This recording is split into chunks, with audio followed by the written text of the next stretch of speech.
আসলে কি জানো একটা কথা জানিয়া, গাধায় জল খায় কেমনে জানো?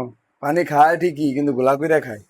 কি গাধায় যখন পানি খায় তখন কেমনে খায় জানো? ঘোলা কইরা খায়। কে কি হইছে? তোমার শাড়িটা কিনে দিয়েছিলাম কয়দিন আগে, হ্যাঁ, তুমি বলে শাড়ি কিনবা না?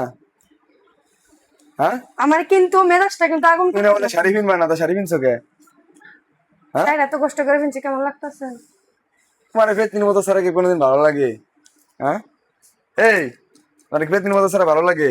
এই খারাপ, তুমি লিপস্টিক দিতেছো কে? দাঁড়াও, কারণ তুমি না পেটনি শাড়ি, গো, পেটনি কেমনে ভালো দেয়? আমি কি তাদের নেবে? না না আমি মার কই শোনো, আমি মার কই শোনো, তুমি না বলে এটা কিনতা না শাড়ি? আমি শাড়ি কিনলাম কিন্তু কই খুলো, দিলাম? তো তুমি শাড়ি যেদিন কিনতে গেছিলাম সেদিন কিনতে না, আমি শাড়ি কিনছো কে? এত কষ্ট করে দাঁড়াও শাড়ি দাঁড়াও কিনছে। দাঁড়াও দাঁড়াও, তুমি শাড়ি কিনছো কি লাগে রেখো? এই দাঁড়াও, লিপস্টিক দিবা না? দাঁড়াও দাঁড়াও দাঁড়াও, দাঁড়াও গেছি, দাঁড়াও দাঁড়াও দাঁড়াও গেছি, লিপস্টিক দিবা না?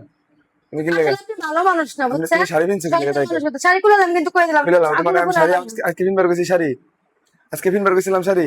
তুমি সাজবাদ দিবে হ্যাঁ, তুমি শাড়ি কিনছো কি লেগে? আমার? হ্যাঁ, এই দেখি দাঁড়াও, তুমি শাড়ি কিনছো কি লেগে? দেখো, তাহলে কিন্তু খুললাম কিন্তু হ্যাঁ, নিজে কই আবার তোমার নিজে এখানে নাটক আজকে শাড়ি করে। কিনবার গেছি। হ্যাঁ, শাড়ি কিনবার গেছি। শাড়িটা কেমন লাগতেছে তাই কোন, এত কথা বুঝি না, নাক্কন মক্কন বুঝি না, আমার তারপরে সাজবাদ খুব দিয়ে। সুন্দর লাগতেছে, আমি কইছিলাম না যে শাড়িটা কিনলে অনেক সুন্দর লাগবো? কথাটা তো শুনছিলাম না। দেখেন, শাড়িটা পছন্দ করে কিনে দিছিলাম, মাত্র 1,000 টাকাতে শাড়িটা আনছিলাম, কিন্তু আমার মনে হচ্ছে শাড়িটার দাম এখন 5 লাখ টাকা, কারণ আমার বোর্ডের এত সুন্দর লাগতেছে। তোমার বউ তো সুন্দর, এটাকে সুন্দর লাগবে। কিউটি রে কিউটি। বুঝতে পারলেন কে? ভালো থাকবেন সবাই, চালাইতে ভালো লাগে। ভালো থাকবেন সবাই, আসসালামু আলাইকুম।